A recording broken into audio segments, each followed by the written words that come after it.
sa distrito ng ating lalawigan ng Quezon, Luzon, Visayas at Mindanao, buong bansang Pilipinas. Nagpupugay po kami sa inyong lahat ngayong araw na ito ay ika-21 sa buwan ng Setyembre taon 2020. Pumapainan lang na naman sa himpapawid, palatuntulang inyong pinakikinggan, sinasamahan anuman ang inyong mga pinagkakabalahan, palatuntulang stand-up balikatan para sa Sulong Quezon. Siyempre ako po ang isa sa inyong mga kasama, maliit na pinig mula sa bahagi ng Bondok Peninsula, nagmamalaki, anak po ng magsasakang magniniyog, si Silen Tutor. Magandang umaga po ngayong araw ng Lunes. Buwan naman, magandang sikat ng araw. Si King Pormaran, samahan niyo po kami sa programang Stand Up Balikatan para sa Sulong Quezon with Congresswoman Dr. Helen Tan. Magandang umaga po. Buenos dias! Sa naman po ng ating mga lansangan, ingat kayo ha. Inuuna namin dito sa palatuntunang stand-up, kagaya po ng pangangalaga sa inyong kaligtasan ng ating kongresista na ika-4 na distrito ng ating lalawigan. Dahan-dahan lang ha, ang hawak sa manibela ng ating mga sasakyan. Ang mata sa tinutumbok po nating daan, ang tenga sa palatuntunan pong ito. At ngayon po ay 21 na ng buwan ng Setyembre. At ano ang sasabihin mo na naman, ang bilis ng araw. Oo, mabilis. At ano ang essence nito, araw na ito, ay di bagat anniversary ng nooy sinukuan na Marcelo, September 21, nung itatag ang hindi mo makakalimutan yan kasi... Ay, nabutan ko pa yan. Oo. Although bata pa ako noon, at elementary ako, ay kahit tayo bata, ang baka isip sabihin natin ng viewers natin, obvious naman. Hindi naman, sapagkat nasa elementary pa ako noong panahon yun. Oo. So, dahil kahit tayo bata, ang isip natin na hindi pang bata. Medyo matured ng kaunti, kaya nakapagkwento tayo, miski nung nasa kabilang station tapos tayo. nung nagkakaedad naman, nagiging bata ang isip. Hindi naman, alaala ko pa rin kung ano yung mga naganap. Particular sa lungsod ng Lucena, nakita natin kung ano yung talagang nangyayari sa pang-araw-araw na buhay. Ano nangyari noon? Noon kasi, Marcelo, pahapyawan mo ng konti yan. Total, ikaw makakapagbigay niya sa mga nakikinig sa atin. May curfew. May curfew rin. At, meron tayo ngayon. Hindi masyadong maigpit itong curfew ito. Hindi kagaya nung araw. Anong oras nag-uumpisa? Parang mga alas 8. Ano ang penalty kapag ka lumabag ka sa curfew hours? Abay, Oras na dapat nananatili ka lang sa loob ng inyong mga tahanan? Pag nahuli ka ng mga PC nung araw, daling ka sa kampo, at paglilinisin ka ng Philippine mga... Constabulary? Philippine Constabulary, PCINP pa nun. Okay. So, ang Philippine Army naman ay malayo nasa outside naman yan ng poblasyon. Usually ay PCINP, lalo na yung mga sundalo, yung mga PC ang umiikot sa buong kalunsuran. At pag nahuli ka, dadaling ka lang naman sa kampo, ipapablatter ka ron. At parang community service din, paglilinisin ka ng mga comfort room. Ay, hindi naman pala mabigat. Parusa. Hindi naman kabigatan, kaya lang nung mga panahon Binabartolina ba? Hindi naman.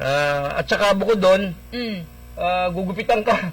Pag malago ang buhok mo, gugupitan ka ng mga PC, ng mga sundalo nung araw. Oh, okay yun. Kasi ngayon marami tayo nakikitang naka-long hair. Tabi po sa mga mahaba ang buhok ha. Pero nung una pala ganyan. Nung una, kahit hindi ka nahuli, pag nakita ka ng sundalo, ipinagbawal kasi ang mahabang yung long hair sa lalaki. Pinagbawal yan. At saka yung mga damit na parang Jet Rocks, pinagbawal yun. Long hair, binawal yun. At saka, ultimo yung mga pagkukwentuhan, halimbawa kay 7, 8, nagbubulungan, nagkukwentuhan, pinagbawal yung mga para palang may COVID noon. Yeah, Bawal, pinagbawal. no? Kasi ang iniisip ng administrasyon noon sila pinag-uusapan. Iniisip ni Marcos yung pinag-uusapan palagi ng tao. Nagpaplano, no? Ang iniisip ng gobyerno, baka nag-aalsa laban sa gobyerno. Isa yun, siguro, marahil, yung panahon, dahil since ako nga ay bata, ay yun ang ating nakita. At pagkapit ng dilim, ang tao talagang wala ka nang makikita So sa baka kalsada. kaya nakasanayan niya ng mga Pilipino na nasa loob ng bahay kasi isa sa mga higit na kung bakit kinakailangan pumasok sa kanilang tahanan yung curfew nga. Kasi nadatnang ko ang family ties ng ating mga Pilipino na mga ninuno natin napakatindi. Oo naman, pagkapit ng alas 6, nagdadasal pa nga, nagdudubena pa nga, and then maghahapunan, diba? Tapos magbibless yan sa mga nanay at sa kanilang ama. Tapos nagkukwentuhan, bahagi po ng pagkukumustahan sa nakalipas na buong maghapon. Nangyayari pa kaya ito ngayon? Medyo hindi na masyado napapractice yan, ha? Sabi ko nga siya, nababago ang panahon. Kahit nga ata nasa loob ng bahay ngayon, hindi rin nagkukwentuhan ang bawat isa kasi nga abala sa kanilang gadget. Nung araw kasi nakita ko sa mga lolo't lola ko, Pag kumapit yung alas 6 ni Angelus, talagang nagdadasal ng kaunti, hindi naman matagal, nagkukross. Ngayon, halos wala nang gumagawa. Saka ngayon. nagkukusa na umuwi ng kanilang Yan, bahay ang oo, marami. kasi iba naman Hindi talaga na yung po nagiging lifestyle laman ng ating mga lansangan. Pero syempre, kada lumilipas po ang ating taon, ay nagbabago po talaga ang ating panahon, nagbabago po ang karakter ng tao, naiiba po ang estilo ng ating pamumuhay. Ano ba, sama-sama tayo sa kabuuan ng ating mga pag-uusapan ngayon. Kumustahin natin, saluduhan natin ang mga overseas Filipino workers, mga nakatutok na dito sa palatuntunang stand-up. Syempre, ang ating mga maninindahan sa ating iba't ibang mga pamilihan. Magandang umaga po sa inyo. Magandang umaga po ha. At sabi ko nga ay kahapon pala, Saturday, inubos lamang ni Dr. Helen Tan yung kanyang panahon. Sabi ko siya, wala siyang sinasayang na Saan? araw. Naroon sa kanyang tahanan at naroon yung kanyang mga napakaraming scholars.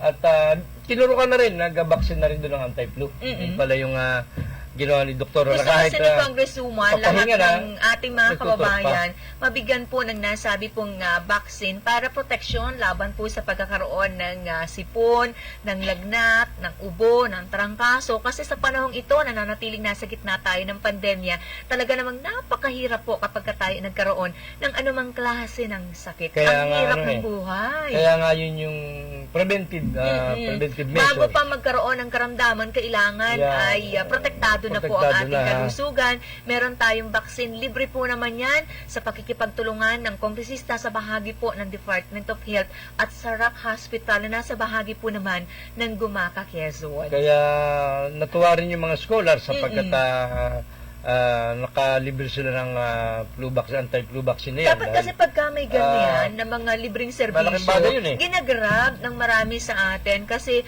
libre naman, wala po tayong anumang pinansyal na obligasyon at yan po ay kabilang talaga sa programa ng ating pamahalaan.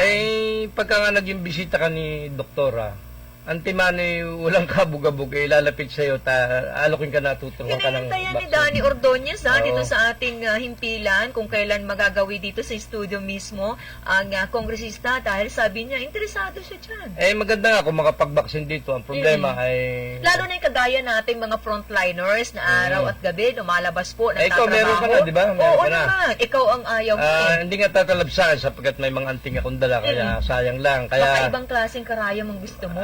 hindi, basta hindi tatalab sa akin yun ha.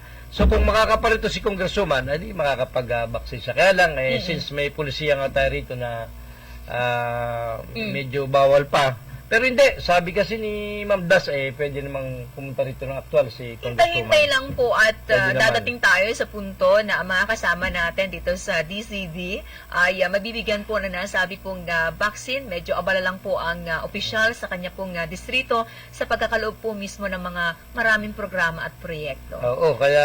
Magandang umaga sa mga kaista natin, Servisyon Tunay at Natural sa bahagi po ng Infanta Quezon. Sa mga nakatutok na, tututok mamaya pong alas 9 ng umaga, 92.7 bahagi po ng Infanta. Samantalang napapakinggan nyo ang palatuntunan ito sa mga impilan po ng 98.9 Lab FM, bahagi po ng Lopez Quezon, 93.3 bayan po ng Gumaca, 98.9 sa bahagi nga ng Lopez, at meron din tayong impilan sa bahagi po ng Tagkawayan. At syempre, dito naman ay yung ating tatlong pinakamalalakas na radyo.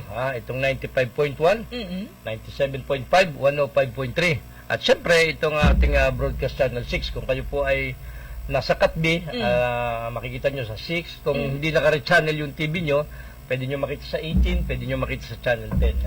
Iba-iba ng channel. Kung hindi naka-channel yung TV, ay doon mo mapapanood. Pero pwede nyo po kami masundan sa Facebook live stream via sa account po ng Facebook ng Stand Up Balikatan. Magandang umaga, Sir Algot Soleta, kay Ate Malin Decena sa kanya pong asawa, si Kuya Johnny nasa bahagi po ng public market. Mamaya po ay media ora. Tabayan nyo, meron tayong panauhin at maya-maya lang po yan, mga media ora.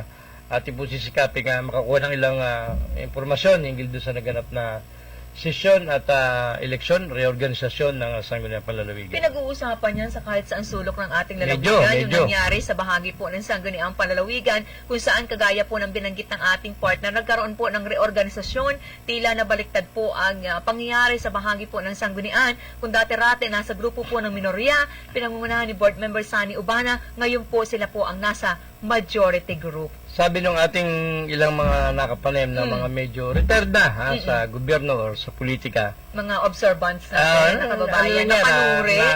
Nagsusuri lang yan, nag-aanalisa lang sila. Ano ang masasabi nila ito nangyari? Ang sabi nila, nung nakaraang linggo ay halos kompleto lahat ng board members, including the vice governor, including the secretariat, 2 weeks ago. Nung nag-approve ng 225M na 223 million. 223M na budget, supplemental budget number 5. Kompleto. Then right after nung araw na yon, napagkasundoan na magkakaroon ng reorganisasyon, pinagtibay at pinagbutuhan ng majority. Ang nakakapagtaka daw, bakit naman ito kaya nakaraang Biyernes ay naglaho ang ating 5 board members kasama ang vice governor, kasama yung si Secretary Francesilla at si Noel at yung iba pang mga staff. Baka naman nagkataon lang. At ang sabi, may nakapagkwento, hindi ko rin naman alam, kung totoo man, hindi natin sinisigurado. Sabi ko nga sa'yo, ang hirap magsalita rito dito kasi sa ganito, pag hindi sigurado yung sasabihin mo, huwag ka nang umik halimbawa. Sigurado ka pa dyan. Kaya nga hindi ako sigurado. Pero kahit hindi ako sigurado, sasabihin ko lang yung sinabi na parang nasa Kalakhang, Maynila itong mga bukal. Para hindi ko sinusyo dahil sinabi lang sa atin. Ay parang nagkasabay-sabay silang magsipagluwas sa Kalakhang, Maynila. At kung anong ginawa doon ay hindi ko nga alam. Kahit na alam nilang may sesyon? Kahit na alam nilang may sesyon. Kasi tinan mo pag-aralan natin. Pag-ibal niya ng direkta. Kasi kung halimbawa, nag-i-school ka, estudyante ka, sabay-sabay kayong may nag-aya. Hindi ko alam kung may nag-aya o may nagpatawag. Hindi ko rin alam yan. Halimbawa, hindi ko alam kung sila pinatawag sa Manila, doon sa mamahaling subdivision, hindi ko po alam yan at hindi ko sinisigurado yan. Pero, ang sabi nga ng ating mga retirado na mga nasa gobyerno rin dati, medyo halata mong may move ang kabilang grupo na, yun yung move nila. Parang sabi niya sa akin, parang boycott. Yun na nga yung isa sa tinutukoy ni Board Member Sunny Ubana, kailangan dun sa batas nilang panloob na tinatakda ang kanilang regular na sesyon tuwing araw po ng Biyernes, 10:00 ng umaga. Ang sabi nga nitong ating nakausap na halos 3 na mga retirado, ang mga board members natin ay sumusweldo at inaasahan ng mga mamamayan na magpe-perform kasi once a week nga lang naman halos yung trabaho. The rest of remaining days sa loob po ng 1 linggo, inaasahan naman kung ikaw ang board member ay diretso ka, rerekta ka sa iyong mga constituents. Magsiserve ka na naaayon po sa kanilang pangangailangan at ang ipinangako mo sa bayan nung panahon umaharap ka sa panahon ng kampanyahan. Pero ano na ngayon? Ay, yun na nga ang masistikan niya. Masarap pagka board member siguro, pagka naisipang hindi pumasok, hindi papasok. Pero maliban kung napakahalaga ng dahilan. Pero hindi lang naman sesyon ang kanilang ginagawa. Meron po silang committee hearings, dumadalo po sa mga important events. Nag-guest sila, di ba? Sa mga, kaya lang, ang kakaiba nga rito, medyo hindi disimulado. Gusto ko na halatang yung move nila na parang sabi ng kausap natin. Pwede naman Sabado, total, pinagpapasa naman, wala na pipasok. Parang sabi ng kausap natin na parang nag-boycott. Kasi alam nila na di umano sabi lang po ng observer, sa numero. Mapapahiya sila sapagkat nabaliktad yung Marhuya. Kasi may bilangan yan. Siyempre, kagaya nun, 7 ang umattend, 1 ang nag-preside, simple majority yung nanaig, siyempre. Pero naniniwala po ang inyong lingkod na ang ating mga miyembro ng Sangguniang Panlalawigan, ano man po ang gusto ng ating local chief executive, kung yan po ay ikabubuti para sa bayan, aayon po ang mga yan, pero naniniwala tayong hindi po magpapagamit ang mga yan. Ano? Ano sabi mo? Pakiulit. Ay, sige, yan yung sabi mo. Ayaw kitang kontisin dyan. Pero hindi ko sinabing sila yun, Ang sinasabi ko, kung ikaw ay ang iyong prinsipyo, ang iyong priority, ang matulungan ng taong bayan, mapangalagaan ang kabangyaman, kahit anong utos ng local chief executive, yun yung pinupunto natin, no? Hindi ka magpapagamit. Actually, ito yung inaasahan natin. Hindi ko sinasabing ito yung realidad at nasa karakter ngayon ng mga miyembro ng SP natin. Ang sinasabi ko, ito dapat. Actually, ang nakuha nating impormasyon dyan ay kaya nagkaroon ng reorganisasyon. Even yung mga dating nasa majority na lumipat ngayon sa dating minority na ngayon yung majority na. Ayon sa ilang mga staff o ilang mga kaibigan nila, ang sabi raw ng mga board members ay hindi na medyo masikmura yung pulisiya na nagaganap sa Sangguniang Panlalawigan. Ibig sabihin, sunod lang sila ng sunod sa kagustuhan ng nasa executive. Baw lang ng baw para ka istampadron.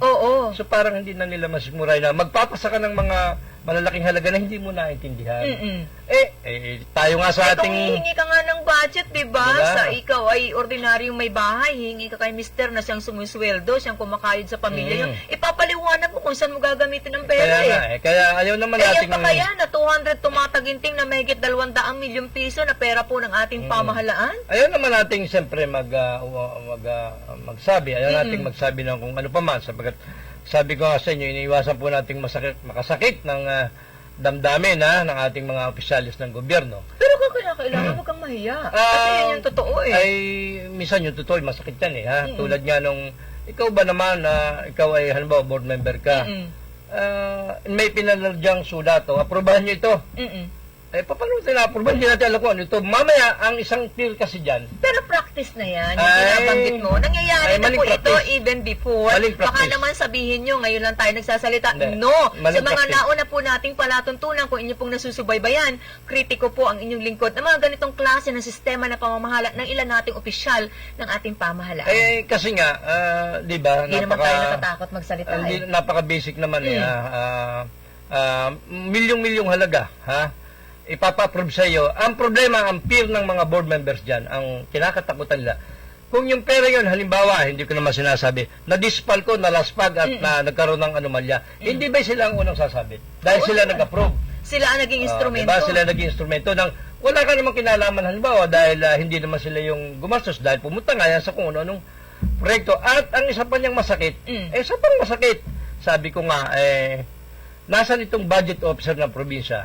Itong accountant ng probinsya, itong planning ng probinsya, treasury, dapat yung administrator halimbawa, nasan sila sa oras na sila kailangan? Kita mo, kahit daw committee hearing, pinatunayan ni Bukalsani Ubana, ayon kay Bukalsani Ubana, even doon sa committee hearing, hindi dumadalo itong mga Naawa ako doon sa babaeng kumatawan sa budget officer sa nakalipas po nilang sesyon.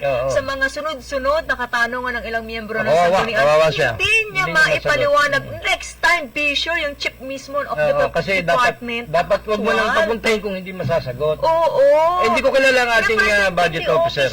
Sa opisina po, pangalan ninyo ang nakataya doon. Ang tingin ko, baka naman, awan ko tingin ko lang, baka naman baka ayaw dumalo ng mga opisyalis, baka hindi rin nila gusto yung pinapapurbahan. Baka naman ganon, bigyan natin ng baka naman ayaw rin nila na sila ay magamit doon sa pag-approve ng ganong kalaki. Baka hindi rin nila naintindihan. Baka inutusan lang na mag-release kayo, mag-budget kayo. Imposibleng hindi naintindihan. Bago naman nila ilagay yan sa papel, pinag-uusapan nila yan. Napakaraming beses. Nagiging practice na rin lang na kapag kaganyan mga patawag sa ating mga sesyon, sa bawat bahagi po ng sanggunian, hindi talaga dinadaluhan. Ay, yun na nga ang masakit nun Naging practice na yan sa mahabang panahon. Kaya nga, nagising na itong ating ilang mga board members na kahit kakampi ng executive, ng administrasyon, ay mapaisip sila, teka, para naman tayo itong... Kaya marami natutuwa doon sa mga board members, Ang marami po dyan sa pamabor sa reorganisasyon, hindi naman kakampi direkta ng mga nasa grupo ng minorya dahil bukod tanging dadalawa lang ang nasa minority group. Oo nga. Kaya nga magtataka ka, sabi pero kagaya ng paulit-ulit na binabanggit ni board member Ubana, lagi namang bukas. Sila doon sa mga kasama nila na magiging bukas po ang isipan, mapapagtanto, marirealize ito nga dapat. Magtataka ka, even itong si Bukal Romano ay kilalang nasa administrasyon, Kaga pa kakampi ng administrasyon siya pa nangunan doon sa pagpipreside. Maging si Jerry talaga, si Bukal Jerry talaga, si Betcho ay sila yung tatlo na sumama sa dating minority. Kaya naging sila na yung majority ngayon. Maya-maya, samahan nyo kami makikipagbalitaan tayo sa natalaga po na Assistant Majority Floor Leader, isa po sa mga kinatawan sa bahagi ng Sangguniang Panlalawigan na ika-4 na distrito ng ating Lalawigan Board Member, Roderick Derek Magbuhos. Batiin ko muna si paring Manolo Rehio at saka yung kanyang may bahay na nasa United Kingdom, si Maring Rona Mijares Rehio. Gising pa kaya? At saka itong aking pamangkin si Apple Pabiliano, meron kasi siyang kaunting negosyo, yung Lucky 7 store Talaga na-extra mo pa yan Hindi, sabi ko nga, libre dito. Ang mga ganitong promosyon, libre rito. Basta, sari-sari store yata ito kung paano. Pag sari-sari store, talagang pinaplug ba? Oo, nakiusap sa atin. Pinuntahan tayo sa bahay kahapon at nakiusap sa daw ay tagapanood naman natin sa alas 6 pa lang ay nakaabang na Maraming siya. salamat Yun po naman sa ang mga konsolasyon matagal ko. sumusubaybay sa ating Oo. palatuntunan sa ganitong kaagang oras bumabangon na at pinapakinggan tayo sa ating mga pinag-uusapan. Oo, at saka siyempre, yung bulaluhan, yung masarap na bulaluhan dyan sa gulang-gulang ha. Ah, the best ang bulaluhan. Oo, kay Ma'am Norma Aquario, ito yung may-ari, at saka itong magandang at sexy na si Melanie Ano kaya ang sikreto at ang Aquario of haba ng Namia. buhay ni Ma'am Quario, no? Siguro kakakain ng bulalo, yun yung siguro nakahaba ng buhay sa kanya. O yung iba takot kumain ng bulalo, pero yung si Ma'am hindi, si Ma'am Norma ang hindi. ganda-ganda pa hanggang Umiigo ngayon. pa ng sabaw, ha? At saka yung kanilang admin, si Ate Nida, at saka yung ilang mga staff pa, sina Odette, sino pa, sina Monique, sina Mera, sila Vicky, sina Nessie, si Maynard, at saka si Senny at si Chris, ha? Ito po yung mga masisipag na staff ng bulaluhan dyan sa Pag pala ganyan ang karinderya. negosyo mo, kailangan marami-rami kang staff. Abayo, sapagkat 30 taon na silang mahigit, hindi lamang. Baka lampas po pa ng 30. mangangailangan pa kayo kahit tagahugas lang ha. Pwede po ang inyong lingkod pagkatapos Oo. nito. Kaya isa pa itong JTP Oil Mill ha ni Jing Pardilla ha, yung staff nila si Cecil at saka si Gemma ha. Ito po ay Sa mga libreng magandang umaga kay Mr. Jing Pardilla, ang kaibigan at kababayan natin na talagang naging successful naman na negosyante dito po sa lungsod ng Lucena. ito po ay libreng mga advertisement, wala po itong bayad. Kaya Pero kung may natin maglibre. binati ka, may babatiin din ako ang sige. napakagandang CSJO for Alain Abastillas ng 3A Nature Serenity Kawabat sa bahagi po ng Barangay Hibanga, Tayabas City. Sa mga hindi pa nakaka-experience maligo at magbabad sa tubig sa bahagi po ng napakalaki na kawa, subukan nyo po sa Barangay Hibanga, Tayabas City. Hindi nyo na kinakailangan magbiyahe patungo po ng provinces ng Antique at ng Rizal. Dito pa lang sa atin, first in Quezon Province, ang 3A Nature Farm Serenity Kawa Hatba. Yan ba yung si SJO for Alain Abastillas, yung may-ari ha? Ang ganda ng lugar. At saka yung may mga staff, yung Marirelax kayo, ang si pangalan ng staff niya? Rona at saka si Lenle. Yung mga maliliit na tao ha, yung mga bata pa na mga staff nila dyan. Gandang-ganda ka sa maliliit talaga, no? Hindi naman, natuwa lang ako maliliit na tao sapagkat nakakatuwa. Masisipag kasi yung mga bata pa ay masisipag na katuwang ng nagmamayaring si Oo, despite ng Alain. kanilang batang edad, tumutulong sa mga magulang nila para kumita. Aba, yun Diyan naman, tayo siyempre. bilib sa mga bata. Oo naman. Kaya maganda umaga kay SJO for Alain Abastillas. Kasama niya ito ni paring Manolo Rehio ng BGMP. Ha? Kaya lang siya ay nasa For your booking, Batangas. reservations, and inquiries, maaari po kayong dumirekta. Hanapin niyo po sa FB account nila ang 3A Nature Farm Serenity Kawa Hatbat at magugustuhan niyo po. Napakaganda ng ambience, nature. Sa mga gusto pong mag-alis ng inyong stress, subukan niyo kapag hindi lang weekend, kahit po ganitong araw, bukas po ang 3A Nature Serenity Farm Kawa Hatbat.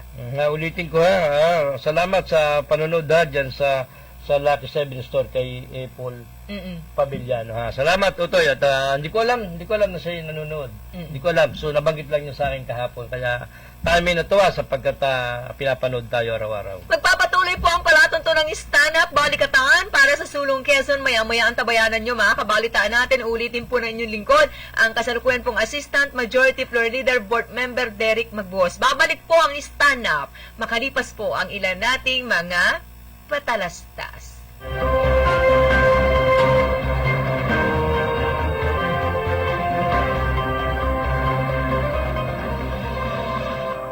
Domingo Veterinary Clinic and Grooming Center, 3rd Street, West Employees Village, Lucena City. Cell phone numbers 0917-705-6700 and 0998-571-4710. Dr. Ernesto Domingo, our friendly veterinarian.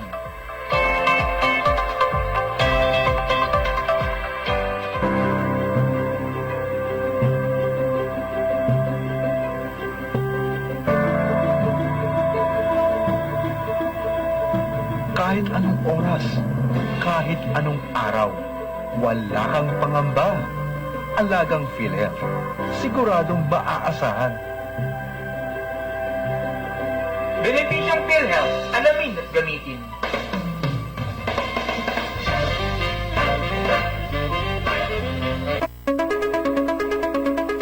Isuzu Pagbilao Care. Your reliable Isuzu cars and trucks dealer here in Quezon now offers best value parts, top quality repair and maintenance services. with freebies and discounts with free meals while you wait. Call us and service assistance will be given to you, fast and efficient. Isuzu Pagbilao has the state-of-the-art tools and equipment, highly trained competent technicians and stress-free lounge. Isuzu Pagbilao, now serving you Mondays to Saturdays from 8 a.m. to 5 p.m. and Sunday by appointment only. Book your appointment now. Isuzu Pagbilao, along Maharlika Highway, Barangay Bukal, Pagbilao, Quezon. Numbers to call 0956-207-9634, 0956-386-3589, 0939-605-8981, and 0932-791-1332. At Isuzu Pagbilao, free quick inspection and battery check on every change oil services for 2012 models and below of D-Max, Altera, and all crosswind variants. Isuzu Pagbilao Care. Call us. Assistance received everywhere.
Ang mga may sakit ay hindi dapat pinaghihintay at huwag nating ilagay sa panganib ang buhay ng ating mga mahal na kapamilya. Narito palagi ang sigurado at ligtas sa serbisyo ng Sakip Buhay Ambulance Center. Sakip Buhay Ambulance Center, mga pribadong ambulansya na 24 hours on call. Saan mang dako ng Pilipinas na bot ng ambulansya ay pupuntahan, maging ligtas ka lamang.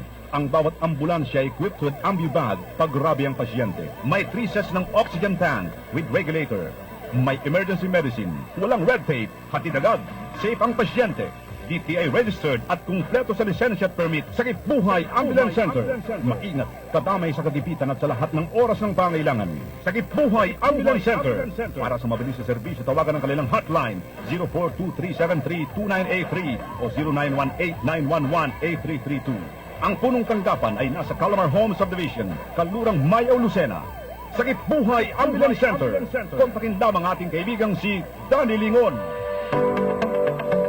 There is still good news amid this pandemic. Doors are opening for new opportunities in radio and television. DCG Radio Television Network is in need of broadcast reporters, news writers, script writers, researchers.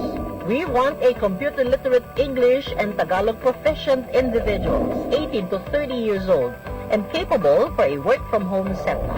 Students and professionals are welcome to apply, male or female, coming from anywhere in Calabarzon. If you are interested and you think you qualify, please send your resume to DCG Radio TV88 at gmail.com. Act now and join this expanding broadcast network in Calabarzon.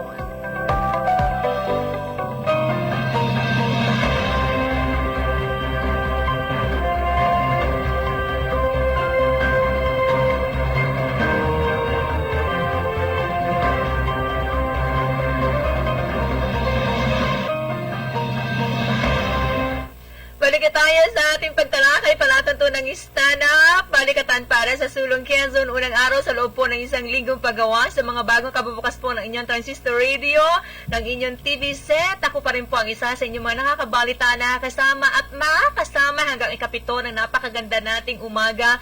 Ang inyong lingkod, maliit pong tinig mula po sa bahagi ng Bondok Peninsula. Nagmamalaki, isa pong anak na magsasakang magniniyog, si Celine Tutor. Magandang umaga po at si King Formaran po uli dito sa Broadcast Channel 6 na sabi ko nga ay kasabay yung tatlong pinakamalalakas na radyo sa buong Southern Tagalog, abot pa ng Alabang itong 95.1, 97.5 and 105.3. At syempre, napapakinggan nyo kami sa mga himpilan po sa bahagi po ng 4th District ng ating lalawigan, 98.9, 98.3, sa bahagi po ng 93.3 bayan po ng Gumaka, at napapanood via Broadcast Channel 6 o kaya naman Channel 8. Muli palalahanan natin ang ating mga motorista naman po ng ating mga daan, mga bumabiyahe po mula Kamaynilaan patungo ng Kabikulan. Dadaan kayo sa mga kalsada na minimintina ng Quezon 4th District Engineering Office sa ngalan po ni Assistant District Engineer Rodel Perido. Dahan-dahan lang, tingnan po ang mga signages na nilalagay po ng kanilang tanggapan. Sa oras na ito, napakabilis ang tiktak ng ating orasan sa mga ginagawa niyo pong relo ang palatuntunang stand-up balikatan para sa Sulong Quezon. 38 minuto na. Makalipas po ika-anim ng magandang umaga. At syempre, kagaya po ng ating binabanggit na kabalitaan natin sa mga oras na ito, ang natalaga po ng kanyang mga kasama, pinagkatiwalaan sa mahagi po ng sangguniang palalawigan ng Quezon bilang Assistant Majority Floor Leader, karangalan natin makabalitaan, Board Member Roderick Derrick Imperial Magbuhos. Magandang umaga, Bukal Magbuhos. Magandang umaga po.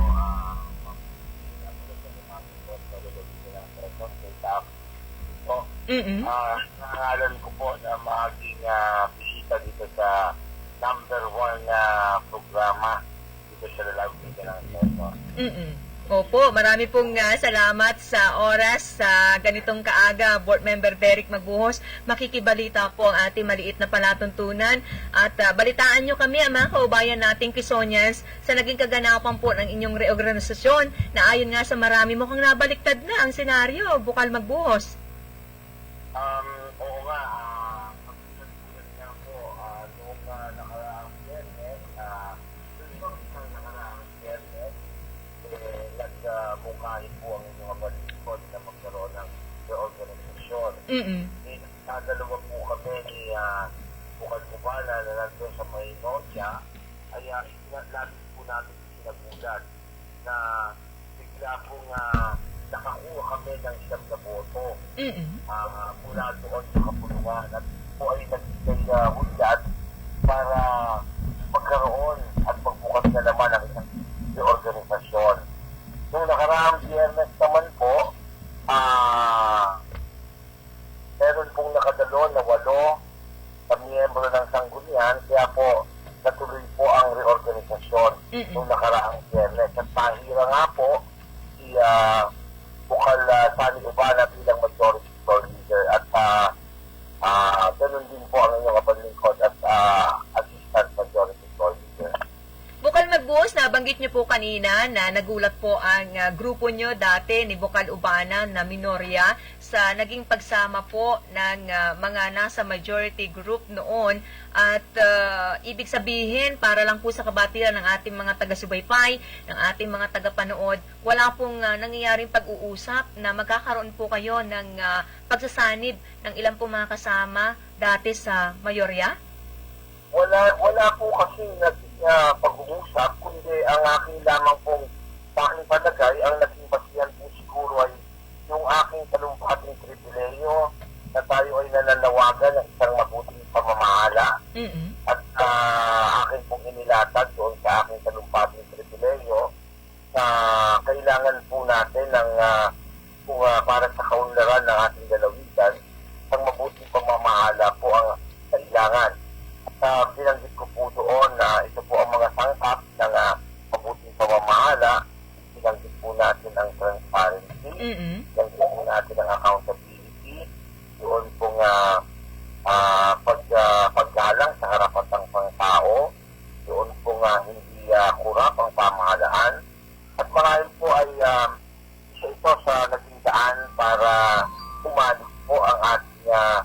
mga kasamahan. Siguro po, hindi ko rin masiguro, baka marahil po ay may mas malalim silang dahilan kung bakit sila umanip sa grupo ng minorya at naging mayorya. Opo, marami po ang bumilib sa inyo, Bukal, dahil doon sa binabanggit nyo nga na privilege speech ng inyong paghahain ng magkaroon dapat ng reorganisasyon dahil bukod tanging kayo po ang nagkaroon ng lakas ng loob at sa pagtukoy, sa pagbanggit po sa nakararami sa harap ng publiko na dapat magkaroon ng transparency. Gaano katagal na yan na nangyayari sa bahagi po ng sanggunian na tila hindi po open sa inyo ang ating tanggapan ng ating probinsya sa mga pinaaprobahan po sa inyo? Ito naman po ay matagal na po nga isinisigaw, since day one pa po. Ang inyong kapalikot ay humingi na ng mga kopya, ng mga pagkakautang, yung ating tinatawag na open credit. Humingi po tayo ng kopya noon at atin pong binabanggit dati na bilang bago ay kailangan po namang alam natin kung ano po ang mga liabilities ng ating probinsya para nang sa gayon ay hindi po naman kami bulag sa mga nangyayari. Subalit hanggang ngayon po ay wala pa po ako natatanggap ng kopya. Siguro isa na rin po siya nagpunsod sa atin na dapat lamang naman natin malaman. Kasi yun po ay utang ko po sa ika-apat dito bilang sa aking pagkakaluklok sa bilang bukal ng ika-apat dito. Ay utang po natin na malaman naman nila yung katotohanan at nang sa gayon naman ay yung tiwala na ibigay nila sa akin ay huwag naman pong masila. Kaya pinipilit po natin mapaganda, mapaayos ang takbo ng sanggunian. Opo. Oh yes po. At nagtatanong po ang ilan din, Bukal Magbuhos, kung bago po ang inyong ginawang sesyon nung araw po ng Biyernes, may natanggap na po ba ang sanggunian na mga liham o notice mula po sa inyong mga kasamahan na sila po ay hindi makakasama, yung mga absent po ng araw na iyon? Dahil po nang sinabi ko, yun naman po naganapan ng nakaraang Biyernes, yun po ay regular session. At yun po ay nabanggit ng ating pangalawang punong lalawigan na talagang magkakandak ng regular session kasi yun po nakatakda sa internal rule. Kaya po naman namin sinuloy ang sesyon dahil na-satisfy naman po lahat. Una, ito po ay nabibilang sa regular session. Pangalawa, may agenda pong pag-uusapan. Okay. Pangatlo, kumpleto po, may 8 po tayong miyembro ng sangguniang panlalawigan at nakasaad po sa internal rule na kung nasatisfy natin itong mga pamantayan na ito, ay pwede po natin ituloy ang ating sesyon. Ngayon, yung mga nakadalo, siguro po ay meron silang mga personal na iba't ibang mga dahilan. Opo, bagamat nagtataka po ang marami at nagkasabay-sabay naman ang nasabing 5 na mga hindi nakadalo sa nasabi pong sesyon na wala po ng araw po ng Biyernes, Bukal Magbuhos. Siguro po may mas malalalim silang dahilan. Hindi po kami nagkakausap Kami naman po ay sa sangguniang panlalawigan, kami naman po ay siguro ay magkakaiba lamang ng kulay, pero kami naman po ay magkakaibigan. Hindi naman po nagkakausap at kami naman po ay pwedeng pagsama-samahin. Kaya nga po ang kagandahan nito, dahil magkakaibigan po ang nasa sangguniang panlalawigan, kaya madali po siguro nakalipat sa amin dahil wala naman pong masamang sinapay sa minorya. Lagi pong welcome sila sa amin. Kung sila ay may kasama pa, ay dalawang kamay po namin silang tatanggapin. Yan naman ang maganda po sa mga karakter ninyo ni Board Member Sani Ubana kahit medyo matagal na nasa grupo kayo ng minorya. Ngayong nabaliktad po ang pangyayari, welcome naman ang mga dating o mga kasama nyo na maging kasama po ninyo hanggang sa huli sa inyo pong termino. Bago po sa pagpapatuloy ng ilang pangkatanungan ng inyong lingkod, Bukal Derek Magbuhos, bigyan natin ng pagkakataon ang kasama natin dito sa studio na makapagbigay din po ng ilang katanungan sa inyo, si King Pormaran. Maraming po siya. Bukal, good morning sa iyo, Bukal Derek. Si King. Good morning po, Sir King. Opo. Ito pong nangyari nung Friday, yung last regular session ninyo. Ang alam ko nung Thursday ay nagkaroon ng pagdidisinfect sa buong tanggapan ng Sangguniang Panlalawigan, kung kaya't marami ang hindi nakapasok magmula sa Vice Gobernador, sa Secretariat ay mga hindi po pumasok at karaniwang empleyado. Meron lang mga ilan na pumasok kung kaya nakapagsagawa kayo ng sesyon. Tama po ba na kung kailan magsesesyon ng Biyernes ay Huwebes magdi-disinfect? Tama po ba yun, Bukal Derek? Hindi po kasi namin alam yung pangyayaring yun. Hindi po nakarating sa amin, sa akin personal po. Opo. Hindi po nakarating sa aking kaalaman na magkakaroon ng disinfection. Ang ano lamang po doon ay ang dami naman pong araw. Yun nga po. Po, isang taon na Huwebes na papuntang Biyernes ay may session po tayo. Yun lamang po ay scheduled session po ito. Hindi sana po ay napanggit sa amin, natawagan kami na mayroong disinfection. Kasi po, gaya nga ng sinabi ko, regular session po yan. Pagka may nakarating pong tamang bilang, ay matutuloy po ang session. Then po ay nakasaad sa internal rules. Opo. Ayun po ang nangyari. Opo, Bukal. Dahil may bilang, may agenda, nakatakda, ay natuloy po ang ating session. Isa pang tanong, Bukal.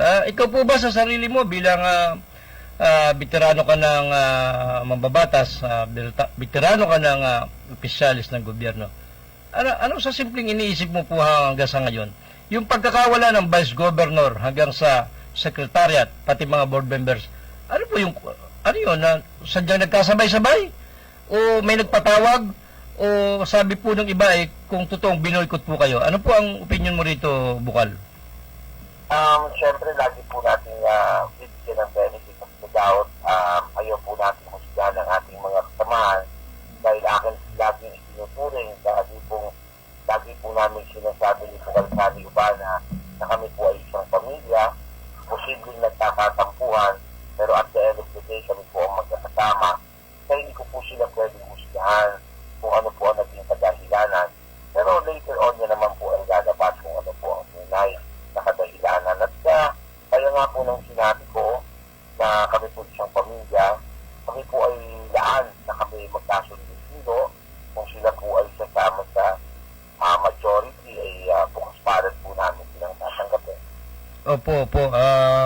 Yun na nga, dahil nagkaroon nga ng reorganisasyon at pinagbotohan niya ng majority, nangyari pa kung kailan magpupulong uli, ay nangyari pa yung sa tingin ng iba ay hindi tama at yun lamang po na hindi pagpapapasok ng mga mamamahayag ay sa tingin po ng nakararami ay hindi tama. Gayong ang dahilan ay meron naman daw po doong PIO na magre-record ng live ng sesyon. Subalit, eksakto naman pong nasira yung gadget, yung camera ng mga taga-PIO.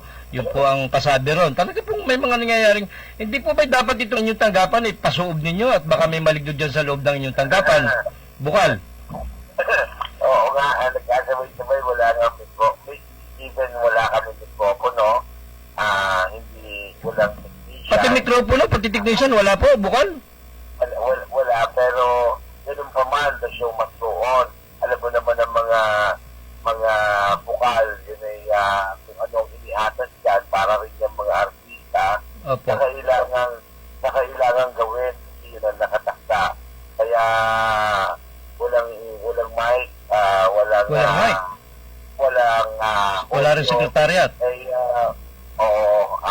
Pati aircon yata, mahina po yung aircon. Totoo ba yun, Bukal? Mahina yung aircon? Minsan may madalwa namang malaking electric fan kaya nako-compensate naman yung aircon. At hindi naman natin mag-isip yung aircon medyo matigal na yun. So ganun po pala yung mga nangyari. Anyway, ang advice ko lang po sa iyo, Bukal Derek, ay rumikos po kayo ng pinakamataas sa pare, obispo, at pabasbasan niyo po yung inyong sanggunian. Mukhang hindi nga maganda nangyayari. Dapat po mawala yun, ha? Dapat ay maganda mangyari at magkasundo-sundo. Salamat, Bukal. Balik po kay Miss Celine. Bukal Magbuhos, dahil kayo po ang napagkatiwalaan ng inyong mga kasama na tatayo po bilang Assistant Majority Floor Leader, ano po ang aasahan sa inyong liderato sa ngayon ng mga kasamahan nyo at ng ating mga kababayang Quezon de la Cruz sa inyo pong serbisyo, sa inyo pong klase ng pagtatrabaho, pag-perform as board member ng sangguniang panlalawigan natin? Siguro sa pagiging napakahirap ng task na napaano sa akin, Assistant Majority Floor, siguro ang aking first and foremost, ang gusto ko magkasundo dito ang mga board members, isang maganda at produktibo lalawigan, isang mabuting pamamahala, walang tinitingnan at tinitingnan. Siguro po ay napakasarap ng isang magandang pamumuno pagka po nagkakaisa. Kaya kami po ay nananawagan sa ibang mga bukal na ay po'y magkaisa. Paunlarin po natin ang lalawigan ng Quezon. Opo. Pantanan ang lalawigan ng Quezon para mag-iiwas natin sa mga hindi magandang gawain. Right? Sa mga naiwan na bahagi, portion ng pinapaaprubahan na 223 million pesos, nasa ang estado na ito ngayon, Bukal Magbuhos? Yun pong 223 million, yun pong mga para sa sweldo ng mga frontliners, nurses, doctors, OTC, volunteers, doctors, yun po ay inaprubahan na namin. Yun nga lang po, iba na meron pong mga question, yun po ay i-refer sa committee. At akala po namin, aayusin na muna nung nakaraang Biyernes, ay hindi naman po nakadalo yung iba, kasi hindi po nakadalo yung ilang mga head of offices, kaya hindi po natalakay. Ito naman po ay sa amin naman po ay basta meron mga attachment, tama ang patutukulan, wala akong problema. Ang kailangan lang po natin ay transparent tayo doon sa mga budget na paaprubahan. Hindi naman po magkakaproblema yan. Kami po naman ni Paring Sani at ang majority ay Pilsaye. Kung ano po ang ipagaganda, hindi po namin sasagdaan. Makakaasa po ang lalawigan ng Quezon na para po sa maganda, nakikita tayong salita. Hindi po natin titignan at titignan. Makakaasa po sila. Kami po ay katuwang nila, magpapaunlad ng lalawigan. Opo. Sa nangyari pong reorganization, ano-ano po ang inyong mga committee chairmanship sa ngayon na Bukal Magbuhos?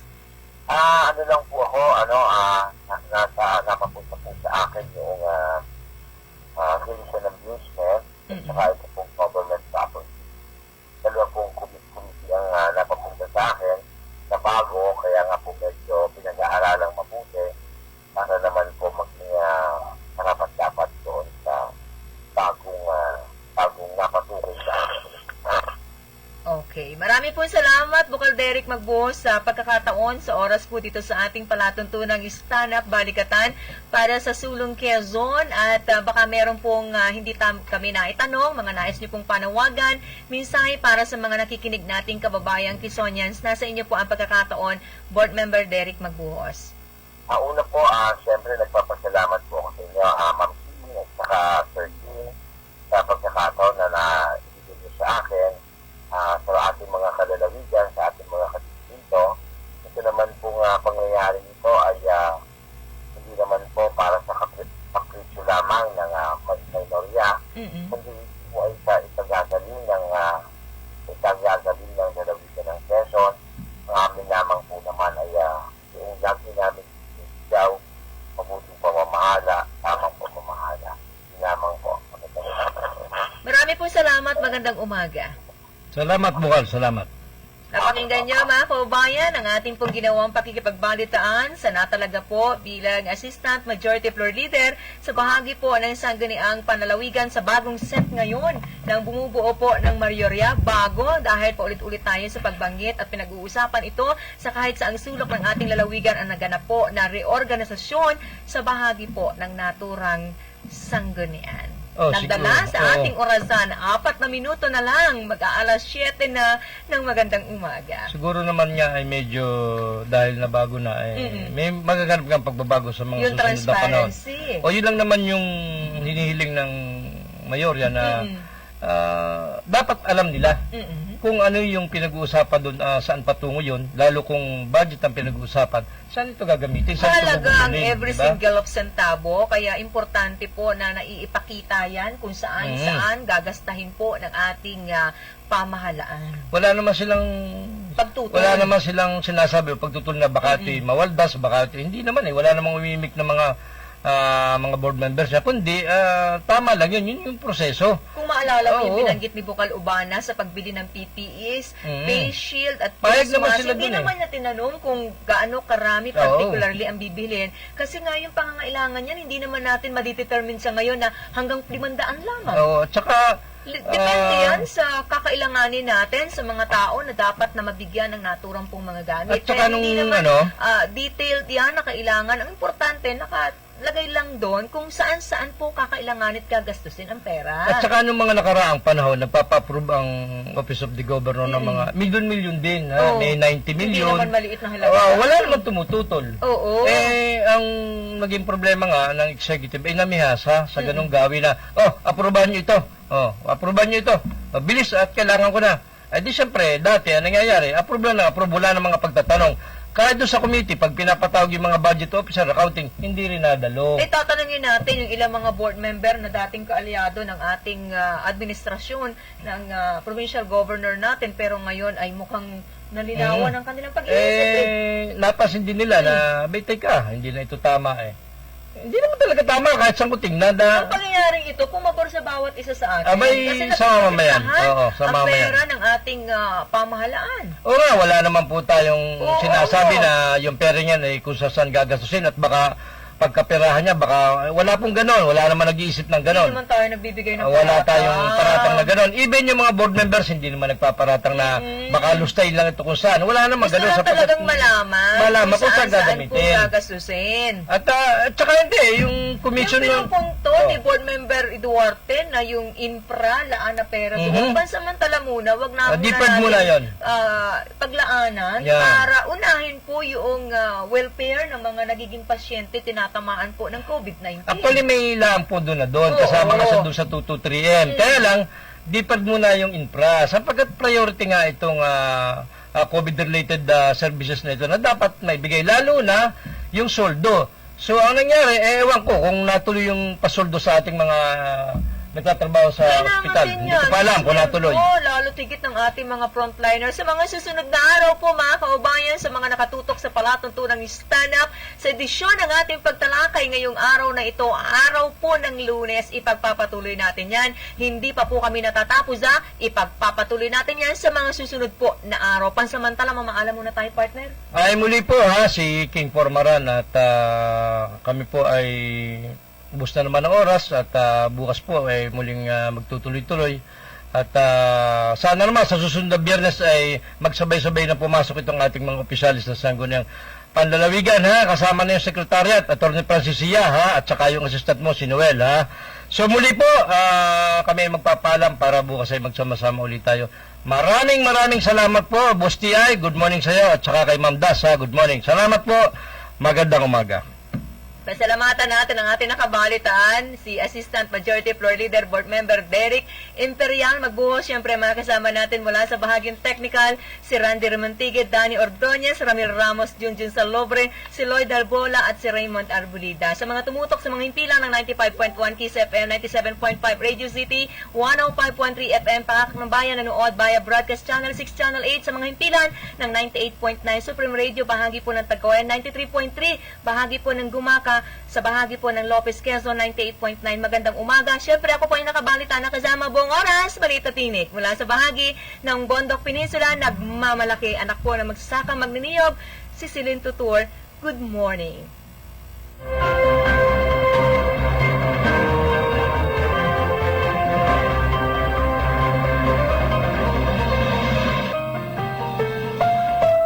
The preceding was a paid broadcast.